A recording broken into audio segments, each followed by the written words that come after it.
Hey, everybody. See everybody filtering in. We're going to give you just a minute for the rest of the crowd to get here, but welcome.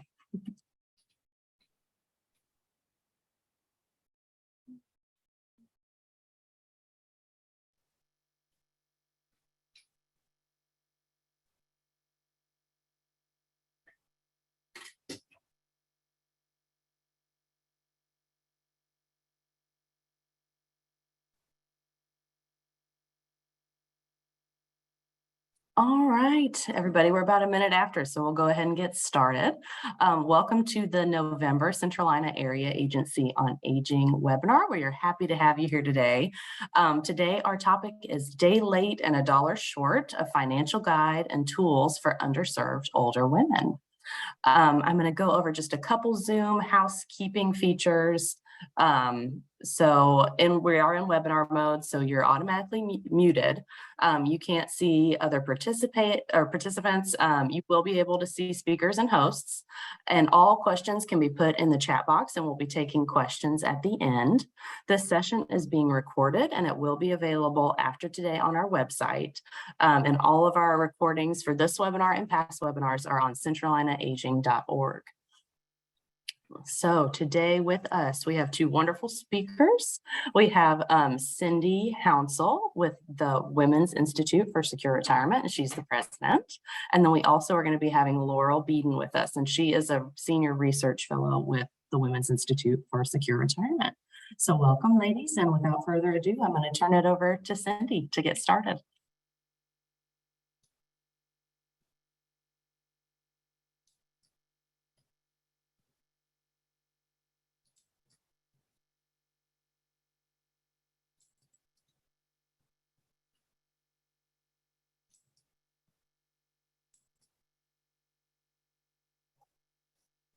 That looks perfect, Cindy. Okay, good morning. Thanks, Caitlin and Kristen. We're both very happy to be here. And the way this will work is that I will do about half of the slides, and then Laurel will pick up and do the next segment. So we look forward to having all of you pay attention to these great tools that we have. And we appreciate the opportunity to be with you. So the purpose of the workshop is to help you understand why retirement planning is critical, especially for women, and the must-knows of a successful retirement plan, and how to increase cash flow in retirement. These are all big jobs that we're going to accomplish in this 45 minutes or so, and how Social Security plays a part, and tax tips for retirement, annuities as an income option in retirement, and then the resources and tools, because we have so many things on our website that really can be helpful from beginning to end. So one of the things we always say is that, women basically cannot afford to make mistakes. And so here are a lot of the mistakes that women make. And we hope that, that people will pay attention to this. So one of the things is that, family, leaving work too soon, no planning for retirement, divorce issues, all the things, financial scams, spending too much on grandkids who probably don't need a lot of what you're providing, and making sure that you have your own plan in place, because that's one of the best things you can do for your kids, so that they don't have to worry about mom. Mom is fine, she's got it all figured out. So we're trying to figure it out ourselves, having been working on this issue for about 30 years. So what can women do if they're worried and they're a day late and $1 short? Well, one of the best things you can do, which is not what a lot of people want to do, is to postpone your retirement date, or find a way to keep earning some money, part-time work, or provide paid childcare for someone, track down income from old jobs, make sure that every job you had, what the retirement was from that job. And if you do anything, that's one of the things we can also help you do, is to find, where do you go to look up and see if you have a pension from a former job. You can look at a list at the Pension Benefit Guarantee Corporation, which is a government agency that basically focuses on helping people, with their pensions that they can't find, or have lost or their employer has canceled, but they have a big list. And it's the first step that you should go to if you're thinking, even if you had a spouse who may be deceased or you're divorced from who had a benefit, that would be one of the first places to look. And then some of the biggest financial mistakes that older women need to avoid, because you need to make your money last, throughout your retirement or throughout your life, is to avoid running out of money to pay for basic expenses, for drugs, medication, rent, or taxes. And that's one of the big kickers for a lot of people, is like, everybody knows you have these basic bills that you have to pay for. So figure that out and make a list of what you have. And then, the other thing is to make sure that you look and see what Social Security is going to pay you and where the income is going to come from that will pay those bills. It's not magic, for sure. And it doesn't take care of itself. I get so tired of people telling me, oh, it'll take care of itself. Really, it won't. It might be 20 years. And so that doesn't take care of itself. And then, some of the, innovative things that people are doing, like, doing, finding a roommate if you're a homeowner, or, finding that there are some new options of reverse mortgages. Not that we recommend any of these things, but we're talking about, like, if you really don't know where the money is going to come from, what are some of the things you can look for? So the basic retirement needs, and that's something that a lot of people just don't even figure out or think about. And, it's important because, all of us as we age are going to need some help. We're going to need somebody to help us get dressed and, the activities. I'm sure many people in the audience know about this, but to help, and that will cost money. And, if you don't have like family or daughters or people that live nearby, you have to find that help somewhere. So thinking about that. And then the medical coverage and prescription drugs for women, those are the biggest costs as you age. So you need to know about Medicare premiums. A lot of times people don't know that they take them from your Social Security check. They just don't know, because nobody's ever told them that until they are about to turn 65 and they're applying. And then, the other income, and we'll have a slide on this, but, I keep saying to people that really it doesn't fall out of the sky. It comes either from your Social Security check, your employer coverage. If you have a retirement plan, join it, make sure you know the rules, do whatever you can with that, because that's one of the best ways to make sure that you'll have enough money, is if you have something at your job. And then the other thing is your personal savings. So, that usually escapes a lot of people because they don't have money left over. So those are the three ways that you can get, your money from, and not buying lottery tickets. Believe me, it doesn't work. So anyway, so these are the traditional sources of retirement income, as I said, and, looking to see, like, if you had a pension that maybe you qualified for, that, you left that job in a hurry. Everybody leaves jobs often in a hurry if they go to a new job. And that's another thing. Do not be spending retirement money that is meant there, or using it to buy Christmas presents or holiday presents for, family. That is your lifeline for the future. So don't give it away. And I can only say that because I did that myself. So I already know. That's a lesson. Don't be so generous with people with your retirement money that you are going to need in the future. And then your earnings from work. And that's why, if you can even switch over from a full-time to a part-time work, or have some other way, if you don't have enough money for retirement, and most people don't have enough. I mean, there's study after study and statistics. And then supplemental, security income, which is also, a poverty program, basically. So another way to get money if you have so little money. And then why do women need more retirement income? Because they live longer, and all those years cost money, and they're more likely to have chronic illnesses and need long-term institutional care. and more likely to be single and not remarry. And, there are a lot of, the statistics are pretty high on the never married as well. So they don't have anything else to like look for as far as a Social Security benefit, which again, Laura would be diving into as we move along here. So 1 out of 4 women living alone who are 65 and older live below the poverty level. So I always say it's much easier to be working until you're 70 or than it is to be looking for a job when you're in your 80s because you can't afford things. And we get a lot of those women that contact us and always have.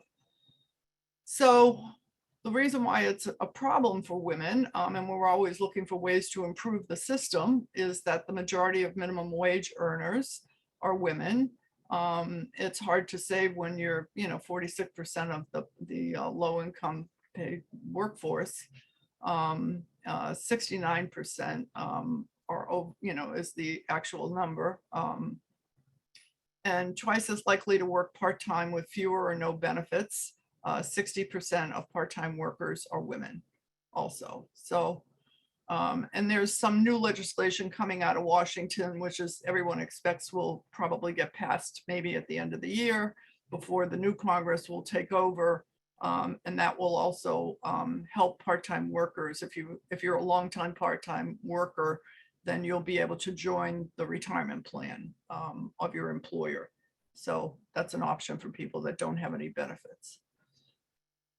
So how long do you have before your expected retirement? These are all like things that you need to know. And the other thing is we have like a longevity calculator on our website that comes from the Academy of Actuaries. So you can see that on our homepage. And we're going to put up a couple of infographics too that tell you where to get help with debt relief. Things, something we put together, and we'll just make sure that that's up if people are interested in it, or you can write to us.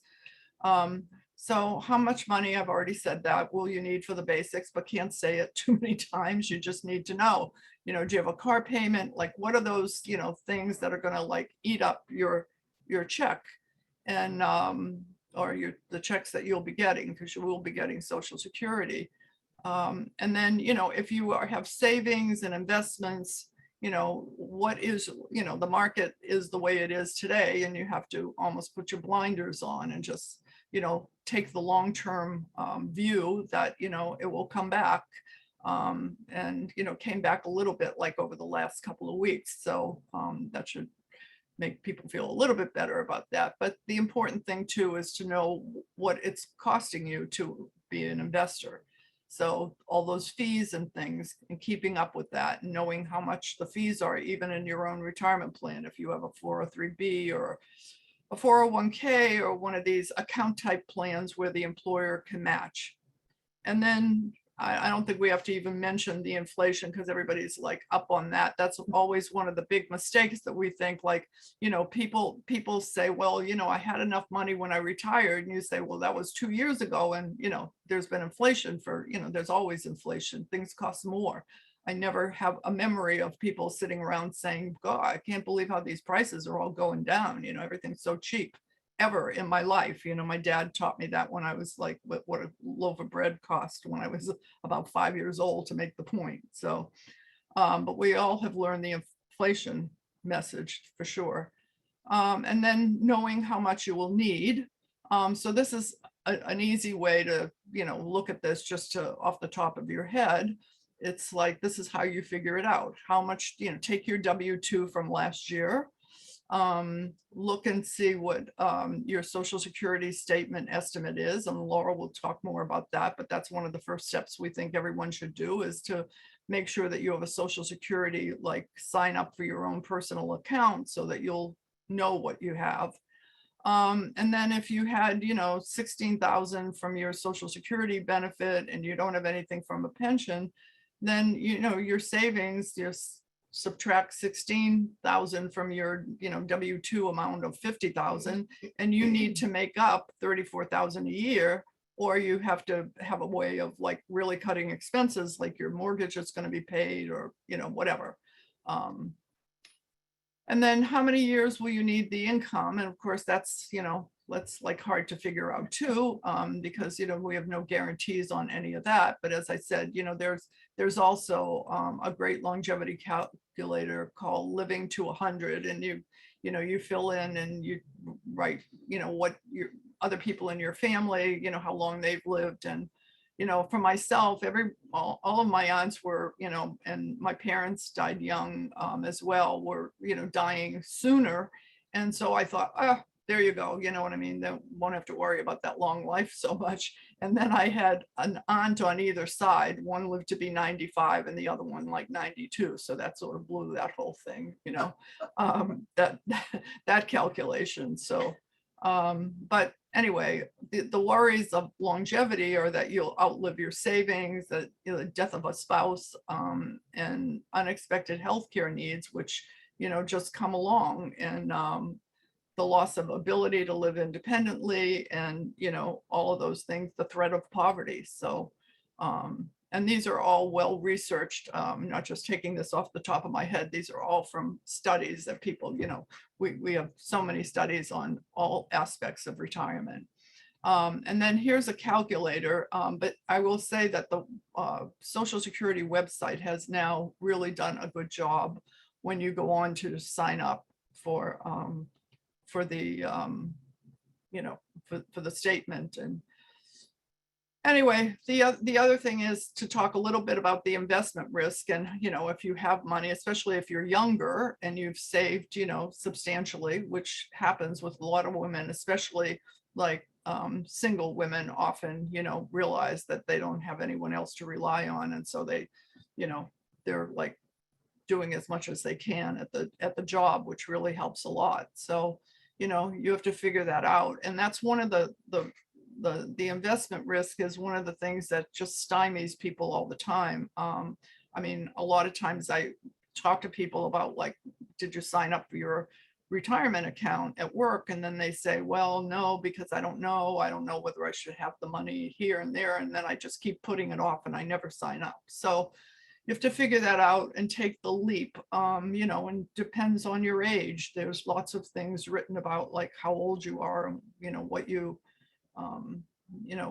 what you can stand. You don't want to be up sleepless at night worried about, your pensions or your retirement account at work, that's for sure. So anyway, trying to find out as much information as you can about those, the fees and things that you need to know. And then I'll recommend a book, which it just came out, which is great. And it's Carrie Hannon's book, and it's In Control at 50 Plus. And it's got a lot of great websites. I'm already mentioning some, of what we use. But if you're looking to buy a book and you're over 50, that's, it's got a lot of great information, and also a lot of ways to find good part-time work if you have to keep working. And then, the current market, we don't have to say too much more about that, but making emergency funds a priority. Like, that's the one thing that the pandemic taught everyone, is that people need emergency funds. And, and also to have investments that aren't, related to the stock market. Having some in cash makes a difference. So rethink your plan. Don't take all your money out. That's one of the studies that, and there's a book about it too, is that Americans, the minute the stock market goes down, like, people start taking their money out, and then they buy when it's more expensive to buy stocks the minute that it goes up again. So, they're sort of doing the opposite of why the stock market works better for people. Anyway, but, rethinking your plan, recognizing that safe investments still carry risk, consider alternatives to your current retirement vision. And if you haven't made a plan yet, you have to do some of these things. So here's something that people don't often know about. And it's been amazing, these I bonds. And if you have any extra money, you can, buy an I bond, and they're different from the old fashioned bonds if you don't know about them, because you buy them at face value. Like, a $50 bond is a $50 bond the minute you buy it. You don't have to wait 30 years for it to become $50. And so look at the interest rate. It changes twice a year. It just changed on November 1st, and it's almost 7%. So can't get that anywhere. So if you have any extra money, you can buy, you can buy that, and you can also purchase it automatically from a tax refund. There's a form that you can fill out for that as well. And the reason why the I bond stands for inflation, and it actually came about like back in the Clinton administration. So you can buy I bonds, you can cash them out after 5 years if you need them without losing interest earned. You can cash them out anytime if you want to lose the interest, but that sort of defeats the whole purpose. So, and then you buy them from treasurydirect.gov. And then, the other idea for all of this is to not run out of money in retirement. So I've said these things, but we'll just sort of catch up on it. Make a retirement plan and follow it. Consider working longer or part-time, downsizing early, understanding trade-offs between owning, selling certain assets. People talk about this all the time now, and I think annuities have just, since the pandemic, the sale of annuities, which is guaranteed income for life. And what you do is, if say your monthly expenses were $1,000, including your mortgage or your car payment or whatever, it was $2,000, then you would be looking to buy some kind of a guaranteed income product that would cover those basic bills and costs. So, and then we have one of those calculators on our website as well, and it's tied to the stock market. So annuities get more expensive and less expensive, when the stock market is, depending on certain features. So you purchase it with a lump sum of money, and that's what often stops people from buying annuities. Like they think, like, I don't want to put all this money into, a guaranteed product. What if I die? Or, maybe I need the money for something else. But that's the ups and the downs of having a guaranteed. We have good stories of people who have found great relief from purchasing, a guaranteed income for life. So, but it may not be for you. So we also have resources that you can make sure that you get to. So make sure you know where all your plans are located. If you had a defined benefit plan or a traditional pension plan, or a savings plan like a 401k, 403b. If you have opportunity to save in a 457 where an employer is going to pay for you, that makes a huge difference. Or if you work for the government and you have the opportunity to get into the thrift savings plan. And so, a lot of times people, like we're here in the District of Columbia, where, the thrift savings plan is actually located. And, you talk to a lot of young government workers and they'll say, oh, no, I didn't bother, blah, blah. Well, they're putting money in for you. So it would be good to bother, even if you're not sure how long you'll work in that job. And then there's something called the Federal Savers Tax Credit. It's available to eligible individuals who save for retirement. So if you have a certain level of income, then you're either eligible or you're not eligible. But it's another match for retirement contributions. And it's important to look into it. And that same bill that's supposed to happen before the end of the year, before the new Congress, is actually, got a new provision that would make it refundable. So for people that don't owe taxes, they'd also be eligible for the credit. But at the moment, in the way it is now, if you don't owe taxes, then you're not eligible. But the maximum tax credit is 50% of your contribution to a retirement plan, up to a maximum of a $2,000 retirement contribution, or $1,000 tax credit. So the amount of the credit depends on your income, your IRS filing status. The lower your income, the greater the credit rate you're eligible for. But especially for, if you have children, grandchildren, who are working in their first jobs and don't know about this and haven't signed up for the retirement plan, we find that happens a lot. It's important to do that. And also they may be making, a low enough income. I mean, the income goes up depending on whether you're married or not, you know, into the 50s now. But at least they would know that they're, you know, eligible for another credit. So, and when you get your taxes done, a lot of times people don't tell you that. So, anyway, and the two like best, you know, ways to save money if you don't have anything at the workplace is either with a Roth IRA, and by far there's, you know, I hate to say how many studies there are saying that this is the best way to do it. You can open one through your bank or through a credit union. That's what I would advise. A lot of times you end up needing a certain amount to get into the investment, but the Roth IRA, what's great about it is that you pay no tax on gains when withdrawn at retirement. And it's a great way to avoid paying taxes because you're funding it with after-tax income. And then the traditional IRA, the contributions are generally tax deductible. They grow tax deferred.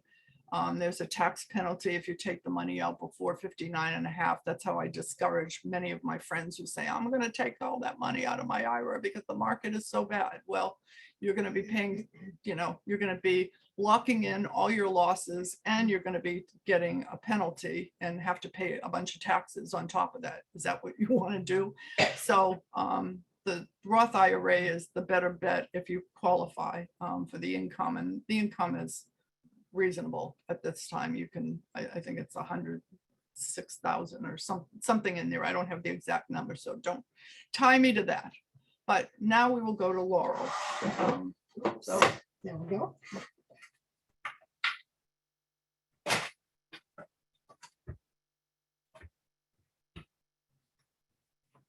Here we are. Good morning, everyone. And now that Cindy has told you all of the things that you should do, I'm going to talk about some more, and some of the things that sound pretty difficult, as in increase the cash flow in retirement.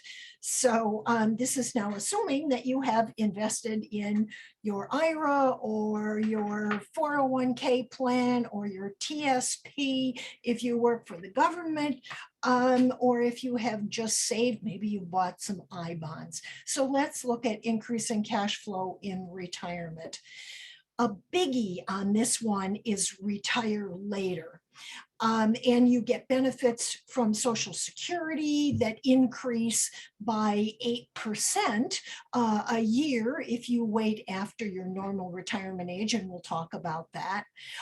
You have more time to save money. If you work longer, that means you can contribute more, less time to support yourself financially. Something you can do if you say, oh, I just can't do the 8 hour a day. Think about part-time options, and it may be in the job that you already have that you love, or it may be that there are paid volunteer opportunities. I know that there are a lot in the Washington area. So those are things to explore and think about. I also want to add here, some of us cannot work until we're 70. It depends on your job. And if you can't, and you worked and earned your Social Security benefit, so good for you. If you can wait till full retirement age, I recommend it. Option 2, and this is increasing your Social Security benefit. Now here is an illustration. It's a lower income illustration, but I think it gives you the feel. If you have May, who was born in 1953, and that would make her, what, 69? She earns $30,000 a year. If she takes early retirement from Social Security, and you can do that, but understand that your Social Security benefit will be significantly reduced. So if she retires at 62, her monthly benefit would be $758. By the way, these dollar amounts are estimated because there are all kinds of factors that go into Social Security benefits, but this gives you a feel for it. If she retires at 66, which is what is called the normal retirement age, her benefit would increase from that $758 to $1,000 a month. And if she waited to take her benefit until age 70, that benefit would increase to $1,320 a month. Now, that is the last. At age 70, you take your Social Security benefit because it isn't going to increase after that. But think carefully about this. Social Security is a rock solid benefit that is going to be paid to you, and it increases tied to the Consumer Price Index in January. And if you've been reading in the newspapers or online about the significant increase in Social Security benefits this coming year for 2023, that is because of inflation. So what Social Security benefits do is they keep you up with what the cost of living is. What affects your initial benefit? So let's say that you were deciding, okay, I want to think about taking my Social Security benefit.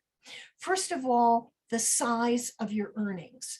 The Social Security, old age survivors and disability insurance taxes both you and your employer 6.2% on earnings this year of $147,000. Anything over that does not pay into Social Security. And you say, well, wait a minute. I see that FICA, FICA on my paycheck. Where's the rest of that? 1.45% of that goes into Medicare. So the size of your earnings affects your benefit. The number of years you worked and contributed before you started your benefit. The assumption is that you're going to work 35 years. If you work more than that, your benefit may or may not be increased. I have to use my hands, and I apologize. I try to keep them in my lap. The amount of your benefit will be increased if your earnings are higher. The higher earning years will substitute in the calculation for the lower earning years, but it will be 35 of your highest earning years. And then, of course, the type of benefit you receive. If you are a worker, if you have a disability that is so significant that you can't participate in the economy anymore, if you are getting a spousal or divorced spouse benefit, or if you are getting a survivor benefit, that affects your benefit and the age you start your benefit, which we've already talked about. After you start receiving your benefits, it will be increased each year based on the Consumer Price Index. Now, we say increased each year because we assume that the cost of living is going to increase each year. It might not. So just keep that in mind. This year, it increased a great deal. So let's look at full retirement age when we talk about what is your full retirement age and then waiting till 70. Now, this graphic is very small, but what it shows is how the 1983 amendments, that was amendments to make Social Security solvent for the long term, increased the age at which you could receive unreduced benefits. And if you were born in 1960 or later, that means you are at age 67, then you receive a full benefit. And if you wait until age 70, your benefit is increased by 8% for each year. So if you can do it, it's a really good thing to do. How are Social Security benefits calculated? Well, it sounds complicated, but it's really not. I said your years that are counted are 35 years. They say you need 40 credits to qualify for the base benefit. That would be 4 quarters to a year, 10 years times 4 is 40 quarters. So you can earn up to 4 credits per year. In 2022, a credit equals $1,510 in earnings. That is $6,040 total. And I think that's an important thing to know, because if you decide to back off a little bit and only work part-time, and you may have enough money in savings or not, but you may want to add a little bit, this might be a perfect way to do some part-time work, and all you need is $1,510 to get a credit of Social Security. And if you'll note here, wage indexed average of your highest 35 earning years. That means that Social Security reflects your lifetime of earnings that you have contributed to the economy. If you have fewer than 35 earning years, go back to number 1 and say, well, I'd like to get another credit or 2 in, and you could do some part-time years of earnings and bring up the full years of earnings. If you have fewer than 35 years and no earnings, a 0 will be included in the average calculation. So we're going to take 35 years of your wage indexed average. That means that when I was initially teaching high school, and I won't tell you the year, but it was a long time ago, and I was earning $6,000 a year. Now with wage indexing, that would bring up the wage index calculation of that $6,000 to maybe, what does it, a starting teacher earn, 25 or 30,000, depending on where in the country you are. So I take 35 wage indexed average years, and then there is a formula that applies to that. On average, Social Security replaces about 40% of a worker's pre-retirement income. So that gives you a feel for what it is you can build on. Social Security is a base, but as you're doing your planning, and as Cindy talked about, there are all these other ways that we recommend for you to try to save and plan for retirement. Now, how do you get an estimate of your Social Security benefit? And that's easy. Sign up online for your Social Security account at, and here it is, sss.gov/my-account, all one word. You can also calculate your benefit using SSA's retirement planner, available at ssa.gov/planners. And I really recommend this, so you can use that dollar amount. Now, it's not going to be exact, and depending on whether you're older or younger, it gets more exact because it's estimating what your 35 base years are going to be, but it gives you an idea and helps you think about your retirement. Now, can I work and receive Social Security benefits? I want to get my benefits at 62, but I also want to work and earn. Well, sort of. If you are under full retirement age, and that goes back to that table, and you can get that online, I assume from your AAA, for the entire year, $1 in benefits is deducted from your benefit payments for every 2 you earn above the limit. Now, in 2022, that limit is $19,560. So again, what that says is you can work part-time, $19,560, and still get a benefit. After that, $1 is reduced. And at some point, it doesn't make sense. In the year you reach full retirement age, $1 in benefits is deducted for every $3 you earn above $51,960.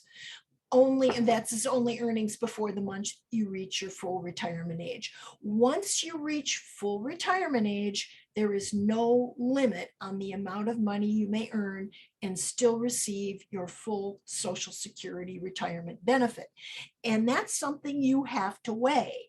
Shall I put my Social Security benefit in the wait column and wait till I'm 70 and get that increased benefit? Or do I say, okay, I give up, I need that, I'm going to retire at my full retirement age, maybe 67 or 68, and then 67, and then work as well. But think about it. Don't let it go and then have to make an instant decision. Go to Social Security and get your estimated benefit so you know. Now, Cindy was talking about annuities, and annuities are a guaranteed income. They're an insurance product. They're almost like a life insurance product. You buy them from an insurance company, and the benefit amount depends on how much money you have to purchase, your age, and your gender. And it sounds discriminatory, but women do live longer. And so that's going to go into the calculation. The income option you select, and interest rates at the time of purchase. And I went online and let me see here. And hold on to your seat, a $50,000 annuity, and this is an estimate and very, very general, but to just give you a feel, a $50,000 annuity would pay you approximately $219 each month for the rest of your life if you purchased the annuity at age 60 and began taking payments immediately. Doesn't sound like much, but actually, as you put together all of these things, if you can afford it and you want something that is guaranteed, as Cindy talks about, not worrying at night, waking up and thinking, oh, what am I going to do? This may be something to think about. Tips on shopping for annuities: use a strong insurer. You want a big insurance company that is going to be able to deal with your money and guarantee that you are going to have good rates and a relatively safe annuity. And here are sources: annuities.com and immediateannuities.com. And check with your state guarantee association, and wiser, check for your future paycheck calculator. Summing it all up, and I have notes here on summing it all up because I had to remember. Review for yourself the retirement risks of being a woman. We know women live longer than men, which means we are probably going to live longer single. We are probably going to we are probably going to need long-term care. And that came home to me just a couple of weeks ago. I had to have my knee replaced. And my spouse is in Arlington Cemetery. So I had to call on my good friends who, because now knee surgery and hip surgery and a lot of other surgeries are basically outpatient. So what happens to you when you come out of the hospital in a wheelchair and your house has stairs, or you need to take certain kinds of medications? Those are risks that women a lot of time don't think about because we're so busy providing care to other people. Think about it. What is going to happen to you in the long term? The must-knows. When can you retire? What is your Social Security benefit going to be? Do you have an emergency fund, and is it stable? How much do I need to live? And have I got it figured out how I'm going to deal with that?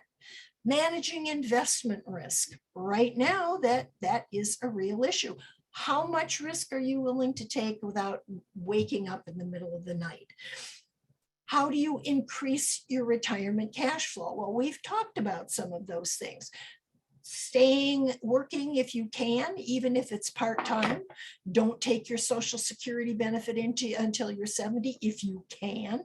Pay attention to your potential Social Security benefits.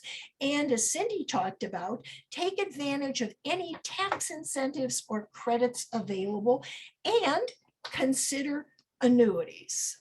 So the last point here is get help if you need it. Don't be afraid to ask for help. And I don't mean your nephew. I mean, ask for help at the Area Association on Aging. Ask Wiser. Find free tax or financial advice. You can find right here on the Wiser website all kinds of information and links to other resources at www.wiserwomen.org. So please ask for help, think about it, make a plan. It's really, really important. So thank you. And now let's see, my watch just went away. Oh, here it is. So we have about 12 minutes for questions. And I'm just going to slide over, and Cindy, do you want, oh, okay. But we'll wait and see. Yeah, we'll wait and see what the questions are. So if anybody has any questions, I know that you can't speak and they can't hear you, but please feel free to put them in the chat box. And I see we have a couple people raising their hands. So if you do have a question, if you could put it in the Q&A or chat box, we can get those answered.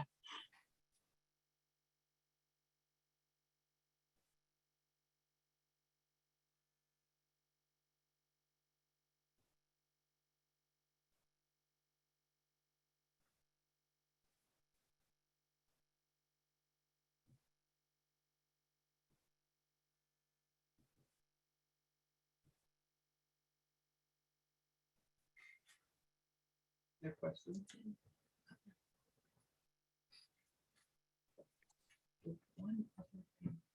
We do have a question about if we can have a copy of the slides to send to participants. Yes, and in fact, shall we send them to you, Caitlin? Yes, yeah, that'll be great because All I'll be right, sending out a follow-up we'll do email to that. everyone, so I'll attach it there. Yeah, we'll do that. And then you can check on the full retirement age and all those Mhm. things. Perfect. Well, Anybody else with any questions? the graphic I mentioned that has other help for people. Oh, Cindy reminded me, we will also send the infographic to you that has all of the other references for different kinds of help. Perfect. Oh, and another thing, for those of you that are doing caregiving, we have a new caregiver information hub, and I recommend it. It's really great. Different kinds of caregivers, all kinds of references. It's an important thing right now, and it's just loaded with all kinds of good information. Perfect. And then I'm seeing a couple more questions come in. Is long-term care available for women 73 years old and plus? And is that feasible to obtain? Yeah, because there are new plans. Yeah, Cindy can talk about that. Yeah. The short answer is yes, there are new plans out there, but I'll let Cindy talk to that. I think there are lots of different opportunities now because rather than trying to fund like 40 years of your life, which is what used to happen, it was a guessing game for the insurance companies as well. And so many of them ended up like raising premiums, and everything is now that you get like the opportunity to buy, say, 3 years or 5 years or whatever you think you might need, rather than like a whole lifetime. You know what I mean? I'll get care until I'm 97. So I think looking into that, it really matters. And there aren't a lot of companies that still do that, but I think Genworth is one of them. And I think MetLife still offers long-term care too, but you can Google that and probably find the companies that offer those different types of plans. So I think, and that way it isn't as expensive either. So I know someone who bought a plan recently. She's in her early 60s, and she was saying like that the premium was low enough for her to be paying, every month without worrying about, this huge bill coming in. So. I can't hear you. Whoops, forgot I muted myself. Another one is what counts as income towards the income limit? What? Wage. Cindy and I will jump back and forth here.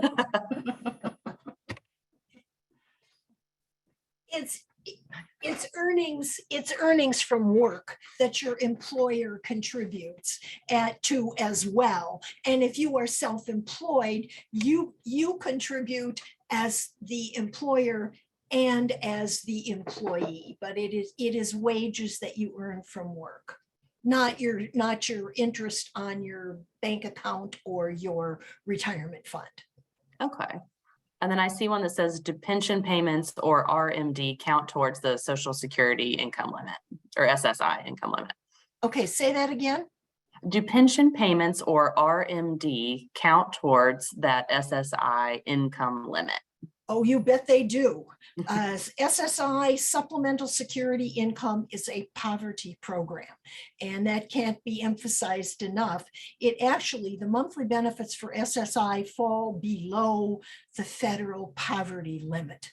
So, and the asset limit for SSI is $2,000, and they allow you to have a home if you already own your home, but you can have a funeral account, but the asset limits are low and the income limits are almost nothing. No, required minimum distribution and pension income, that's income that, unless your pension income is $2.99, you're going to be way over the SSI limit. It is a hardline poverty program for aged, blind, and disabled. I just saw a follow-up on that one. She said she actually meant Social Security, not SSI. So I apologize. Okay, no, that's after my little lecture on the poverty programs. Oh dear, and I don't usually get to do that. Okay, Social Security. No, Social Security, that your income from your pension, it has to be income from work, not your RMD and not your pension. That's something else. But if you go out to work every day and you're getting your Social Security benefit and you have an employer paying into the system and you're paying into the system, that is what affects your benefit. And can you work and earn? And if you want to look at the Social Security description of that, if you just go to ssa.gov and put in the question block, can I work and get my Social Security benefit? And they will explain it in a very lengthy way, but basically that's it. Perfect. Is free help reliable to depend on as accurate? Well, shall I make the funny answer about is free help accurate? We're free and we're really good. I used to be at the Social Security Administration Office of Research and Statistics. Cindy has been working, Cindy is an attorney and has represented people getting pensions before she created this organization about pensions. And the whole point of this organization is to provide free, good information. Now, I can't guarantee that everybody else's information is as good as ours, but most of the big organizations are providing accurate information. They can't not provide accurate information. Think carefully though, well, I was laughing about, don't go to your nephew for advice on the stock market. Think about who you're getting your information from, but there is a lot of good free information out there from the organizations that specialize in this. Look at the length of time the organization has been around. And Cindy and I have been around forever, at least. So yeah, there is good free information out there. Just look, check on the organization and then say, okay, AARP, A- National Council on Aging. yeah, AARP, National Council on Aging, NICLR, there is an organization for attorneys.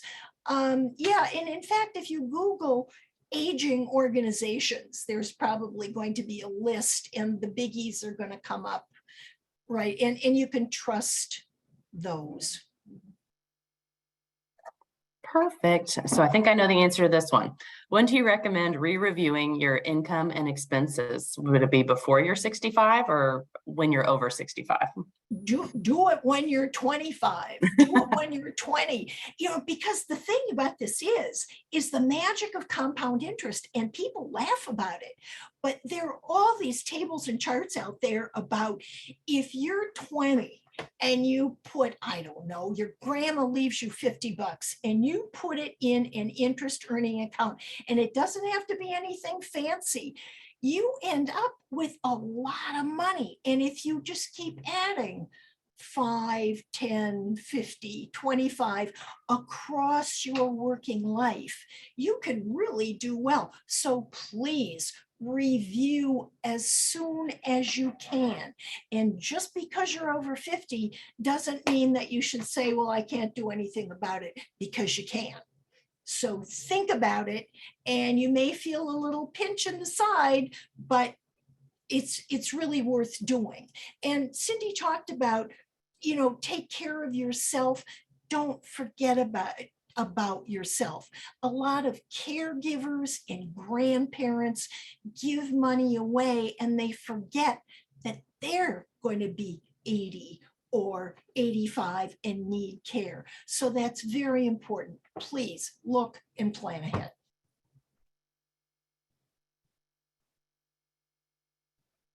All right, I think we have a couple more. I know we're kind of running out of time, and I don't know if you guys mind if we share your email addresses, because we have some kind of specific questions that I think would be better for a one-on-one conversation.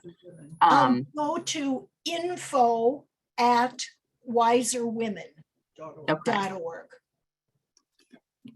And I'll write that down as well to send out. info@wiserwomen.org. Perfect. And then so we'll do our last one will be, I'm thinking about a reverse mortgage. Can you speak to that a little? No, I mean, they have good counseling at the National Council on Aging. Go to National Council on Aging, NCOA, and they have good counseling on reverse mortgages. And do that, get the counseling, because this is, again, that was a question about what about free information? Well, be sure you go to somebody who knows and who's big enough and they have the information. That's NCOA for the reverse mortgage. Awesome. All right, ladies. Oh, wait, I'm seeing some stuff in the chat. Oh, never mind. That was Kristen, just sending out the, the websites and emails and information like that. All right, well, if we don't have any more questions, thank you guys so much for being here today. As a reminder, I will send out a certificate of attendance for you. I'll also send the recording and then the email information for how to contact Cindy and Laurel as well. So thank you so much for being here. And we'll see you next time. It was our pleasure. Cindy and I enjoy doing this. It's fun. Thank you for all the great information. Good. Nice All to right. see you. Okay. Bye, everybody. Bye. Bye.